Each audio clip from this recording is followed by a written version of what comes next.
If you find an unopened present under your tree after Christmas, call the police. It might just save your life. We weren't worried when I found a present under the tree that neither me or my wife had put there. We get a lot of presents for kids, so it could have easily been forgotten, so we didn't give it a second thought. It had no gift tag on it, so we decided to leave it there and not open it until we found out who it was for and who sent it.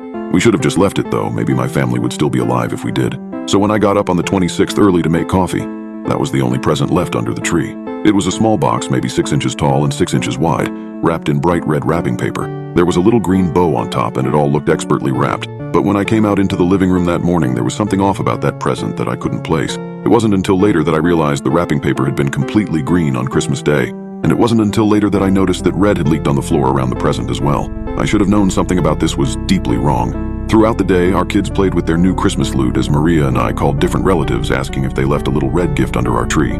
As the day went by and more family members told us that they hadn't sent a gift, we started to get confused. We weren't worried, but we were definitely puzzled.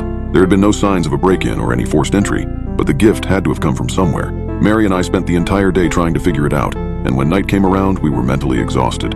We put the kids to bed and followed soon after. Now I'm usually a pretty heavy sleeper, but something woke me up that night. I'm not sure if it was a noise I heard or if I just had too much coffee during the day, but I found myself wide awake at 2 a.m. and my throat was very dry. Probably from eating out my wife last night, but whatever, I'm used to it being dry. I finally slid out from under the covers and slipped into my slippers, careful not to wake Maria sleeping next to me. I walked out of our bedroom to the kitchen, almost slipping on some spilled water on the floor. Muttering a curse, I turned on the kitchen light and poured myself a glass of water from the refrigerator. I stood there in silence for a few minutes, drinking my water as I leaned against the kitchen counter. When I finished the water, I put my glass in the sink and turned around to turn off the light. By chance, I happened to glance over to the hallway that connected to the living room, and that was when I froze. From where I stood, I could see right to our Christmas tree, and I saw that the mysterious present had been opened. And what I had almost slipped on, what I had first thought was spilled water, was revealed to be a trail of bright red blood leading from the open present towards the bedrooms. My body was frozen in shock for a few minutes, but I quickly snapped out of it. I grabbed the biggest kitchen knife we had and I crept over to the hallway, careful not to make a sound. My heart was racing as I followed the trail of crimson back towards the bedrooms, and my blood froze when I realized that it was leading me into the boys' room. I stood outside the bedroom doorway for a moment, trying to build up my courage for whatever waited for me in the darkness. Then I sprang into action, running into the room and switching on the lights in one quick movement. I had tried to prepare myself, but what I saw made the knife slip out of my hand and my jaw drop in horror. My boys had twin beds, one on either side of the room. Micah, the oldest, was on the left side, and Jamie, who was a year younger, was on the right. I saw Micah first, sleeping soundly and wrapped in his sheets, but when I turned to Jamie, I almost threw up. His sheets had been thrown off the bed, and he was sprawled out across his mattress in an unnaturally rigid pose.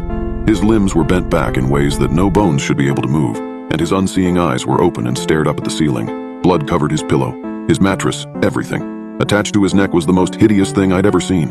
It was like a cross between a leech and a slug, and was easily almost 2 feet long and almost a fourth of that in width. And the thing was latched onto his neck. It was smooth and slimy and dark green, almost the exact same color of a Christmas pine. But as I stared at it for a moment, I realized it wasn't attached to his neck. It was in his neck. The creature had torn open Jamie's throat and had burrowed its head into the exposed wound. As I stared on in horror, I saw the thing pulse and writhe as it fed off of my dead son's blood and God knows what else. For a cursed minute, I couldn't move. I couldn't even look away. I stared on in frozen horror before I finally tore myself away and stumbled back into the hallway. I knew Jamie was dead without having to check, and I knew that I had to call the police, but I think I was going into shock, because all I could think of in the moment was to stagger into the living room to inspect the present. It was then that I saw that the box was logged through with blood, and the top of the box had been ripped off by the creature that was held inside. There was something in there that I couldn't make out, which the police later identified as a dismembered hand, most likely put there to feed the creature once the box had been sealed. Yet when I bent down to inspect the box, I saw a small scrap of white paper that was perfectly unstained by the blood. I picked it up with shaky hands, and I was barely able to make out the words written on it in impeccable cursive.